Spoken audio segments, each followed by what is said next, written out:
Games Workshop has never given you a straight answer on when Khorne, Nurgle, and Tzeentch were born. But across editions, they've given enough to do the math yourself. And the moment you do, the official framing falls apart. Because this universe has one ironclad rule about how a warp god forms, and when you apply that rule to the origin story of the Elder Three, the dates the lore implies don't work, not even close. The rule is in the books. The proof is in the one birth we actually watched. And the conclusion is that the real formation of Khorne, Nurgle, and Tzeentch sits not in any human era, but in a galactic catastrophe 65 million years before the Imperium existed, with the war in heaven and the deep past as the only substrate the mechanics actually support. Tonight, the rule GW wrote, the one birth with a receipt attached, what both of them tell you about when the Elder Three really formed, and why the lore, as it's commonly understood, can't survive its own physics. Start with the mechanic. Without it, none of the argument means anything. Games Workshop introduced the four Chaos Gods properly in 1988 with Realm of Chaos, Slaves to Darkness, and followed it in 1990 with Realm of Chaos, The Lost, and the Damned. Those two books are where the cosmological engine of chaos was built. The 1990 volume states it directly. The great powers of Khorne, Slaanesh, Nurgle, and Tzeentch are manifestations in the realm of chaos, manifestations of collective character traits. Not worship, not a single sacrifice, not a single battle. Collective character traits. The accumulated emotional output of living minds, pooling in the warp, gaining weight, gaining form, eventually gaining consciousness. The 8th edition Codex, Chaos Demons, released January 2018, describes the process across the full span of cosmic history. Over billions of years, the emotions of mortal creatures fell into the warp like rain. Watersheds of immaterial energy and emotion formed from the ongoing deluge. As the mortal races prospered and struggled, torrents and streams of pride and anguish, hatred and desire pooled as time progressed. Eventually, these formless beings gained rudimentary consciousness, and the Chaos Gods were born. Billions of years. The Codex says billions. The mechanic isn't metaphorical, it's structural. The warp mirrors what living minds pour into it. Pain registers there. Fear registers.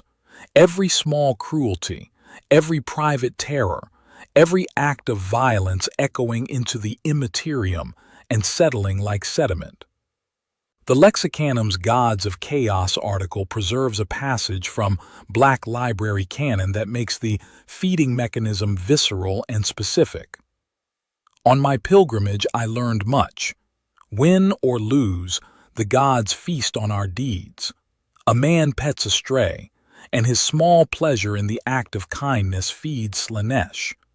A woman strikes her crying child, and that awful moment of elation she feels feeds Khorne. A Munitorum drone considers suicide. Nurgle grows fat on his despair. Every mind, every feeling, constantly, across all sentient life in the galaxy. A man petting a dog on a hab block on Armageddon contributes. A guardsman dying in a ditch on a world whose name no one remembers contributes. The terrified last thoughts of 10,000 species across 10,000 worlds across 10 million years, all of it settling into the warp, pooling, compressing, shaping the formless into something that eventually acquires appetite. You build a chaos god the way you fill an ocean, one drop at a time, across deep time, until the water has weight and the water has will. The 8th edition Codex doesn't say, it takes a few centuries of organized warfare. It says, billions of years. Hold that. Slaanesh is the only chaos god whose birth we watched. That matters enormously. Every other formation is guesswork and inference. Slaanesh gives us a fixed data point, a before and after, a cause with a measurable input and a consequence you can read in the lore's most dramatic event. Slaanesh is canonically the youngest of the four major chaos gods, born in early M30 during the fall of the Eldari. The Warhammer 40k Lexicanum states it cleanly in its Slaanesh article. Slaanesh was fully born at the moment of the fall of the Eldar. What did that take? Picture the Eldari civilization at its height. Thousands of worlds connected by a network of webway transit tunnels threading through a pocket dimension entirely separate from the warp. A species so technically advanced that interstellar travel was routine, so biologically gifted that each individual's psychic presence in the warp was orders of magnitude stronger than any human being who has ever lived. Their artisans could sculpt reality. Their farseers could read probability across centuries. Their craftsmen built wraithbone, a material that resonates with thought, shaped by song, alive in some fundamental way no human metallurgy has ever approached. And then, gradually, over thousands of years, it stopped meaning anything. When you've solved every material problem, when you've mastered every physical science and built infrastructure that runs itself, when work becomes optional and survival becomes automatic, the question that remains is what you want. And the Eldari, a naturally psychic species with senses far exceeding any other races, began pursuing sensation the way addicts pursue their next dose. Each pleasure requiring something more extreme to register. Each indulgence pushing into territory that, a generation before, would have been unthinkable. The 8th edition Codex Craftworlds describes the warp's response before the fall even arrived. For 10,000 long years before it, the warp had been riven with storm and tempest, making it almost impossible for the vessels of the lesser races to travel any great distance between the stars. 10,000 years of mounting pressure. The Eldari's accumulating excess broadcasting so powerfully into the Imperium that the warp itself convulsed. Warp storms choking the galaxy's shipping lanes, isolating human worlds from each other for the entire period that would later be called the Age of Strife. The thing growing in the warp didn't have a name yet. The Eldari who sensed it coming either refused to believe what they were sensing or fled it, to their craft worlds, to the webway, to exile. The majority stayed. Then, the birth. It happened all at once. The Lexicanum's Fall of the Eldari Empire article records what the 40k canon states occurred. As Slaanesh was born, there wasn't a single Eldar who didn't feel the pain. With a psionic cry, Slaanesh assaulted the universe and the spirits of the Eldar. Not some Eldar, not the ones closest to the homeworlds. Every Eldar alive in that moment felt it simultaneously, across light years, because the warp has no meaningful sense of spatial distance. The souls of the vast majority of the species were devoured in that moment. The Eldari gods, the entire Eldar pantheon that had protected and defined the species for their entire existence, were killed or shattered or driven into hiding. The Lexicanum's Eye of Terror article, drawing from primary GW sourcing, records the physical consequence. The psychic shockwave accompanying Slaanesh's birth reopened a wound in reality that had existed since the war in heaven. The force of the birth permanently breached the veil between real space and the warp across the entire heart of the former Eldari Empire. Every planet and star in that region was swallowed into the warp. Daemon worlds grew where civilized worlds had been. What had been the most densely populated and culturally significant region of the greatest civilization the galaxy had ever produced became, in a single moment, the Eye of Terror, a wound in the galaxy that is still bleeding 10,000 years later. The shock of the birth was so great it couldn't wholly be contained within the warp, but spilled out into reality through the minds of the Eldar. Consequently, The eye covers most of the region of the former Eldari Empire. One god, the youngest, the most recently formed. That is the cost. A galaxy-spanning empire of natural psychics, at the absolute zenith of their civilization, thousands of years of their worst excess feeding directly into the warp, and the birth detonated enough psychic energy to create a permanent rift in reality the size of multiple star systems, devour most of the species responsible, and kill their entire divine pantheon. And the moment Slaanesh opened its eyes, the warp storms that had choked the galaxy for 10,000 years suddenly dissipated because the pressure was spent. The 8th edition Codex Craftworlds records what happened next. With the birth of Slaanesh, the warp was becalmed, its rage temporarily spent, and a new equilibrium was reached as Slaanesh joined the ranks of the Chaos Gods. With the warp storms around ancient Terra dispersed, the newly risen Emperor of Mankind was able to launch his Great Crusade.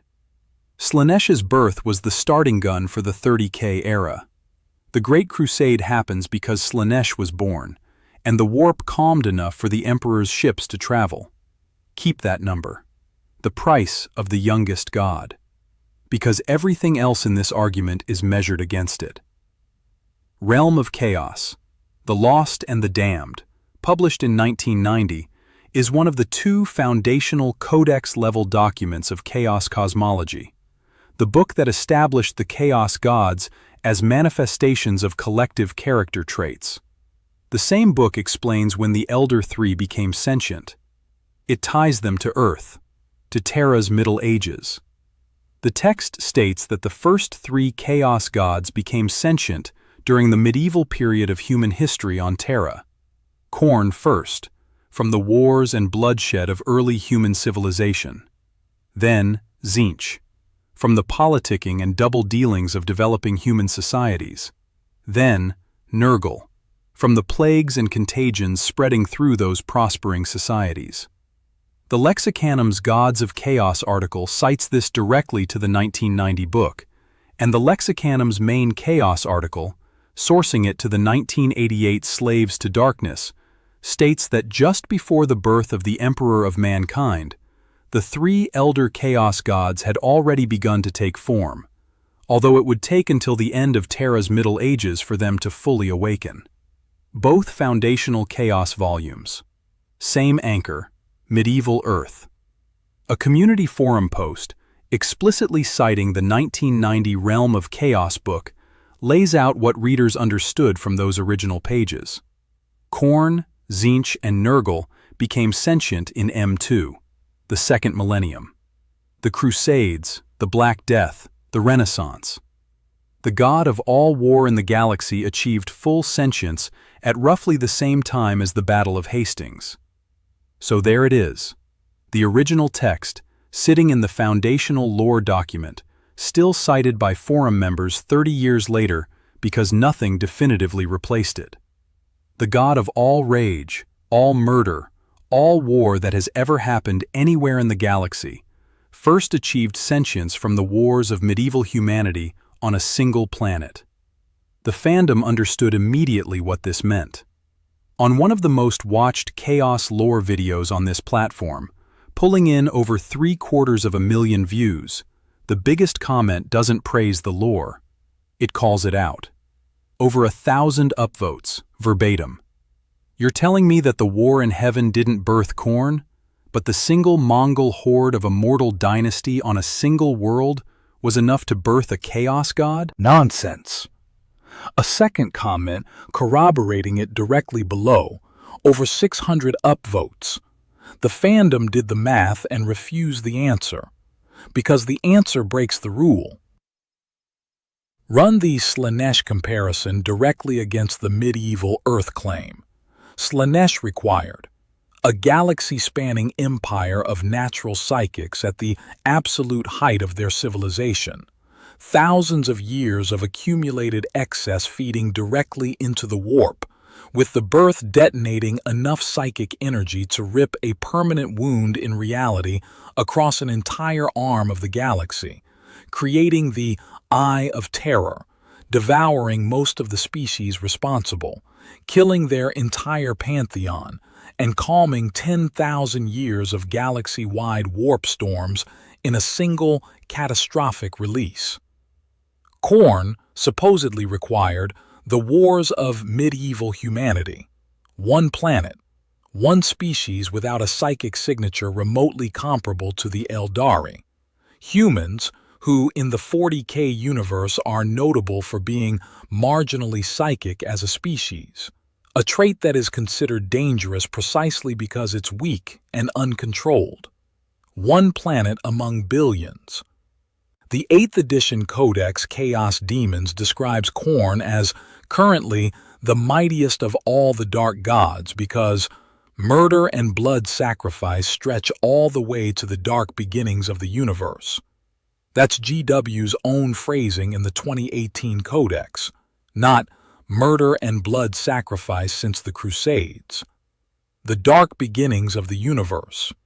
You can't be the god of murder and blood sacrifice stretching to the dark beginnings of the universe if you only formed when one species started having particularly organized wars on one rock. The domain description and the formation date are in direct logical conflict, and GW authored both.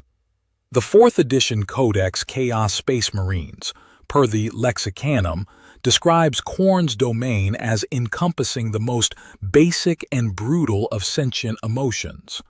Every act of killing or murder in the mortal world feeds him. Every act. In the mortal world. Which includes the 65 million years of mortal life before Earth's Middle Ages existed, which includes the 5 million years of the war in heaven, during which sentient beings died by the billion. If the domain claim is accurate, Khorne feeds on every act of killing in the mortal world, then Khorne was already being fed for 65 million years before medieval humanity existed. If the medieval formation date is accurate, then Khorne was created by a civilization that represents a vanishingly small fraction of the galaxy's total mortal violence. Both can't be true simultaneously. The books make both claims. That is the retcon, visible in the lore itself. A Stack Exchange thread asks the obvious question the contradiction generates. How was Earth single-handedly capable of creating 3 of the 4 gods of chaos? That question exists and gets asked repeatedly because the medieval Earth framing is still what significant portions of the fandom carry as the received origin story, even now, even after modern editions stopped repeating it. Here is where the retcon trail matters, and where precision about what changed is essential. The 1990 book's medieval Earth dating was never replaced by a different, explicit formation date. It was omitted, quietly. From the 1990 text forward, Chaos editions gradually walked back from tying the Elder Three's formation to specific human historical events. The 6th edition Codex Chaos Demons, which the Lexicanum cites as a key mid-era reference, stopped referencing the medieval framework in its origin accounts. The 8th edition Codex Chaos Demons, released January 2018, 144 pages, preceded by the Demonic Incursion edition and followed by the 9th edition volume, describes the formation process in terms of billions of years of emotional accumulation, with no specified human historical trigger. The description of Khorne's domain reaching to the dark beginnings of the universe is from that 2018 codex. Language that is cosmologically deep time, not historically recent. But the old dates didn't disappear from the community. They're on secondary wikis, in forum memory, in the fandom's inherited understanding of what the lore once said. The Lexicanum's Gods of Chaos article preserves the 1990 book's medieval dating in its own trivia section. explicitly flagging it as an in-universe implication that humanity's medieval period gave rise to the first three gods. Community members who learned the lore from older sources carry it forward. The fandom's reaction: nonsense. A single world, a single dynasty, is a reaction to that older framing, still circulating, never officially retired. Community forum discussions capture exactly where this leaves the fandom. One member, citing the 1990 Realm of Chaos book explicitly, states that Khorne, Tzeentch, and Nurgle became sentient in M2, Earth's second millennium, the Middle Ages, because that is what the original source says and nothing has formally overridden it. Another member responds that the warp is non-linear in time, meaning the gods could simultaneously have a formation point and an eternal pre-existence, GW's standing escape hatch for this kind of timeline problem. A third member pushes back. There is a point in real space where the accumulated emotion coalesced into sentience. The warp always existed.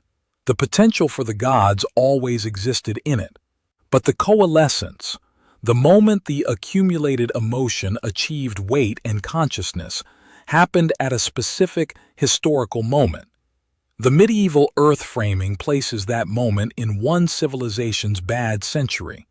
The mechanics of the universe place the necessary substrate 65 million years earlier. The escape hatch is real, but the escape hatch doesn't fix the mechanics. It just makes them harder to track. The War in Heaven. The Lexicanum's dedicated article on the conflict, drawing from both the 3rd and 5th edition codex, Necrons, gives the date as approximately 65 to 60 million years before the 41st millennium. The conflict was galaxy-wide. The combatants on one side were the Necrontyr, a species cursed with short, radiation-racked lives who resented the immortal Old Ones with a bitterness that had been building for generations, who forged an alliance with the Catan star gods of immense power, transferred their consciousnesses into bodies of living metal, and became the Necrons, soulless, deathless, and utterly without psychic presence. On the other side, the Old Ones, the ancient masters of the galaxy, and every psychic species the Old Ones could manufacture or recruit. The scale in the conflict's middle phase defies easy comprehension. The 3rd edition codex, Necrons, per the Lexicanum's War in Heaven article, records that the Necrons and their Catan masters extinguished suns and consumed entire solar systems. Not invaded, extinguished and consumed. The Catan, feeding on stellar energy and the physical radiation of dying stars, turned the weapons of astrophysics on fortresses and populated worlds. Meanwhile, the Old Ones, watching the tide turn against them, took increasingly desperate measures, genetically engineering entire species from scratch with strong links to the warp, giving them psychic power to turn the tide against Necron warriors who couldn't be touched by conventional warfare. The Proto-Eldari were among these engineered races. So were the Krork, the ancestors of the Orcs. So were others, the Knib and the Rashan, species whose names survive only in Necron historical records and Eldar mythology. Billions of newly created psychic beings, bred for war, poured into a galaxy-wide conflict and hurled against immortal metal warriors across every corner of known space. The 3rd edition codex, Necrons, records that these young races fought the Necrons in every corner of the galaxy in what would become the bloodiest episode of the conflict, unleashing the power of the warp. The duration of the conflict: approximately 5 million years of active fighting, per community discussions synthesizing the canonical evidence. 5 million years, galaxy-wide. Billions of psychic beings dying in rage, dying in terror, dying in despair, their deaths broadcasting directly into the warp at frequencies the forming gods could absorb. Not the baseline emotional output of living civilizations going about their business. Combat death, violent death, the specific kind of intense, concentrated emotional discharge that the chaos gods feed on most efficiently. The effect on the warp is documented in the canonical record. The growing pains of the young races threw the untapped energies of the warp into disorder. War, pain, and destruction were mirrored in the Imperium. Older warp entities became terrifying predators, rending at the souls of vulnerable psychers as their environment was torn asunder and reforged. The warp, which had previously been the realm of souls, a relatively benign reflection of galactic life, a place where the dead could rest in something approaching peace, transformed into the storm-ridden Imperium the setting knows. Multiple sources, synthesizing the canonical account, state it directly. This conflict was so devastating that it fundamentally reshaped the realm of souls into the violent Imperium. That transformation was Khorne's food.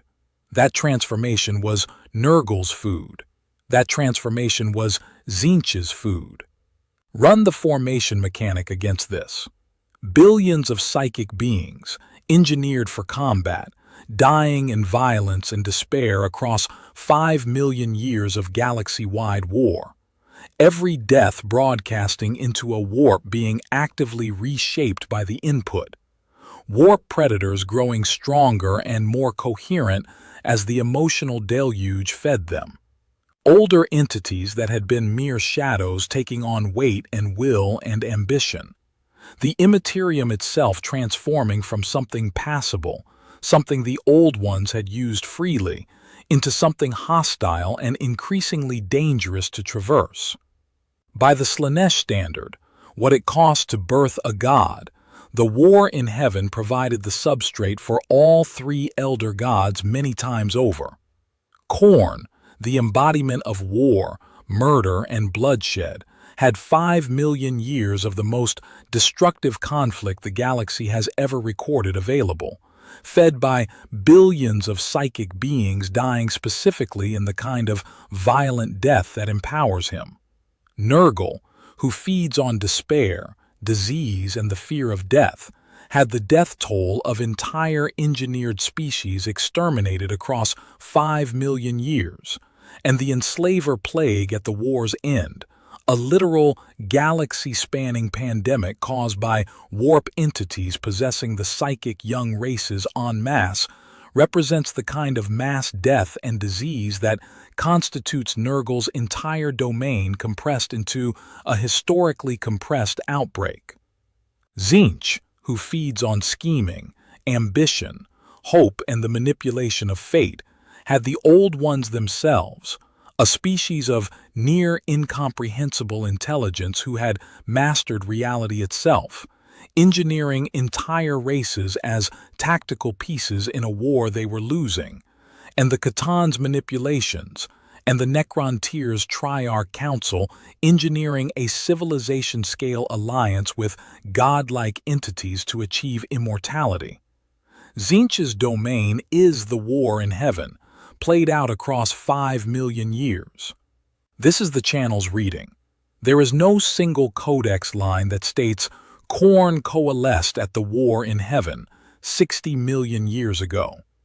GW has been deliberately vague about the Elder Three's precise formation point, and we won't invent a precise date the primary sources don't provide. But the mechanics the universe's own books establish demand deep time formation.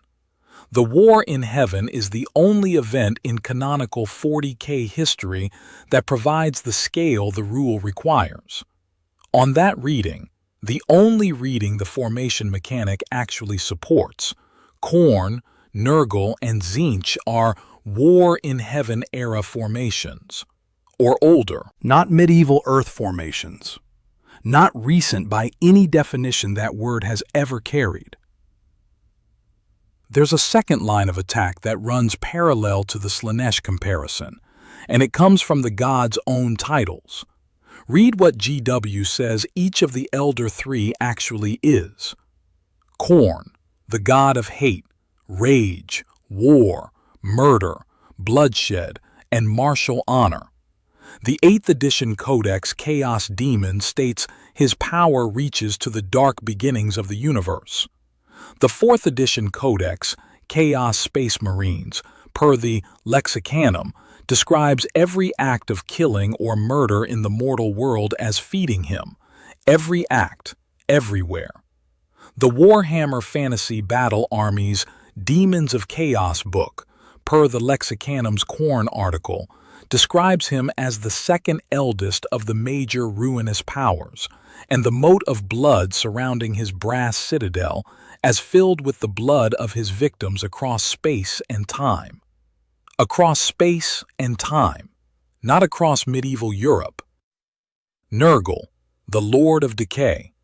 His domains include death, disease, decay, entropy, and the fear of death at every scale, from a dying bacterium to the heat death of the universe. Academic analysis examining the Warhammer 40K setting characterizes Nurgle as appearing to be the oldest of the Chaos gods to be formed, because the fear of death is the most primal fear of every living thing that has ever existed, older than language, older than civilization, present in the first organism that ever developed an instinct to survive. That fear isn't a medieval invention. It predates humanity by hundreds of millions of years and exists in every species that has ever drawn a breath and tried to keep drawing it. Tzeentch, the architect of fate, the changer of ways. His domains are ambition, hope, scheming, change, sorcery, and the manipulation of fate across the galaxy's history. His nature, as the 8th edition Codex Chaos Demons describes it, is the embodiment of change itself, a force that exists wherever there is a mind that wants something other than what it has, wherever there is a living thing that schemes for advantage or hopes for a better outcome. The Lexicanum's description of his character notes his plans span across all of space and time. That scope isn't compatible with a formation point measured in human centuries. These aren't domain descriptions consistent with a god who formed from one civilization's medieval century, a god fed by all scheming, all ambition, all hope, all change across every sentient species in the galaxy since the first complex organism developed the capacity to want something different. Can't have begun accumulating from one planet's Renaissance-era court intrigue. If the domains are accurate, the formation dates have to be deep time. If the medieval formation dates are accurate, the domain descriptions are inflated. GW wrote both sets of claims. They can't both be true simultaneously. The domain descriptions are in the current codexes. The medieval Earth dates are in the 1990 foundational text. Somewhere between those two publication dates, GW stopped being able to hold both claims in the same lore without the contradiction becoming visible. They handled it by stopping the explicit dating and switching to cosmologically deep language. That move was correct by the mechanics, but stopping the explicit dating didn't resolve the underlying inconsistency in the older text. It just made it quieter.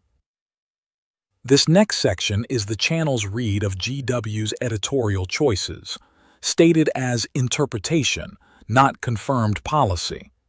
The 1990 lore's medieval Earth dating was probably a product of the setting scale at the time it was written. Realm of Chaos, Slaves to Darkness, and The Lost and the Damned were produced for Rogue Trader, the first edition of the game, a game that was smaller, weirder, and more intimately scaled than the cosmic horror engine Warhammer 40,000 would become. Rick Priestley, who designed the original game, has said in interviews that it was built to leave mystery deliberately in place. Loose ends were there for players to play with, to build on, by design. The Chaos origin story being tied to medieval Earth had folk historical weight. It made the gods feel mythologically connected to real human experience in a way that resonated. Crusades, Black Death, Renaissance. It was evocative precisely because it was human-scaled. The problem was that the universe grew around those dates. The War in Heaven didn't become significant 40K lore until late 3rd edition, and especially the 5th edition Codex Necrons in 2011, which developed the deep-time galactic prehistory in serious detail for the first time.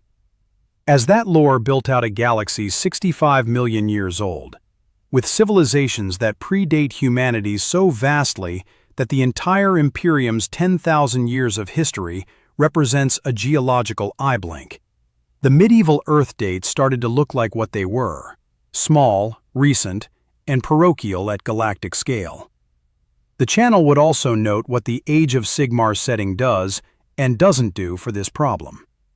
Age of Sigmar presents the same 4 chaos gods operating across a mythic age timeline measured in thousands of years of in-world history, not 60 million years of galactic prehistory. AOS Chaos lore doesn't anchor the gods to a specific ancient civilization's formation event the way 40K's Slaanesh origin story does. In AOS, the dark gods are ancient powers, but ancient in a framework of thousands of years, not millions. If writing staff move between AOS and 40K Chaos projects, and if AOS's shorter, mythically accessible timescales influence how 40K Chaos gets written in product descriptions and codex flavor text, the deep time formation story becomes harder to maintain as a frame. The accessible version gravitates toward ancient, unknowable powers, rather than specific galaxy-wide catastrophe 60 million years ago. Vagueness fills the gap. None of that is confirmed GW editorial policy. The channel is reading the pattern. But the pattern explains why the medieval formation dates haven't been cleanly excised. They're in the 1990 primary source. They're in the fandom's long memory, and current editions neither affirm them nor deny them. They just leave a gap where precision used to be, and fill it with language grand enough to obscure how much smaller the original answer was. Modern editions responded correctly by the mechanics, and incorrectly by the standards of editorial transparency. They moved toward deep-time language. The 8th edition describes the formation process as billions of years of emotional rain pooling in the warp. Khorne's domain reaches to the dark beginnings of the universe. That is the right cosmological register, consistent with what the formation rule actually requires. But shifting tone while leaving the 1990 text unchallenged in fandom archives doesn't retire the old answer. It just creates 2 competing answers that can't both be right, with no official adjudication between them. There is one rule in this universe that is never bent. A god of the warp is made of mortal feeling, the accumulated emotional output of sentient minds, pooled across time in the immaterium until it achieves consciousness and appetite and will. The 1990 Realm of Chaos, the Lost and the Damned, stated it as doctrine. The 8th edition Codex Chaos Demons restated it as cosmological fact. Billions of years of emotional rain, filling a watershed until something woke. The only chaos god whose birth can be measured against that rule is Slaanesh, the youngest, the most recently formed, the one whose price is readable in the ruins of a civilization. A galaxy-spanning empire of natural psychics, thousands of years of their worst excess, a birth detonation that tore a wound in reality, still bleeding 10,000 years later. The lexicanum is explicit. Slaanesh was fully born at the moment of the fall of the Eldar, and the birth created the Eye of Terror. That is the cost of one god. Realm of Chaos, slaves to darkness, and the Lost and the Damned said, the Elder Three formed from medieval Earth's wars, plagues and intrigue. One planet, one species, one historically narrow window. Modern editions walk that back without saying they were walking it back, shifted to deep time language and left the gap. The fandom looked at the gap. Over 1,000 upvotes. You're telling me the war in heaven didn't birth Khorne, but a single mortal dynasty on a single world did. Nonsense. By the universe's own mechanic, it's nonsense. The war in heaven ran from approximately 65 to 60 million years before the 41st millennium, galaxy-wide. Approximately 5 million years of fighting. Billions of psychic beings bred for war, dying in terror and rage across every corner of the galaxy, their deaths pouring directly into a warp that was transforming from a realm of souls into the storm-ridden Imperium the setting knows. Older warp entities growing stronger and more coherent as the emotional deluge fed them. The warp fundamentally reshaped by the carnage into the hostile environment that would define all subsequent galactic history. That is the substrate. The mechanic demands it, and it demands it tens of millions of years before Earth's crusaders ever raised a sword. The conclusion sits where the mechanics inevitably lead. Khorne, Nurgle, and Tzeentch are deep-time formations. Their coalescence belongs to the war in heaven era, to the period when the galaxy first learned how to slaughter at a scale that could feed a god, or to the even deeper history before that conflict began. Not to medieval humanity, not to any narrow human era. The mechanics of the universe GW built say so, and the evidence of Tzeentch proves it. GW wrote the formation dates in 1990. GW stopped repeating them in later editions. Neither move fixed the fundamental problem. A god of all war since the dark beginnings of the universe can't have formed when one planet's army started killing more efficiently. The chaos gods are older than the lie. The timeline belongs in the deep past, in the dark before the Imperium, before the Eldar fell, before anyone on Terra was counting. Subscribe for more lore breakdowns like this. Edition cited, mechanics first, receipts in hand.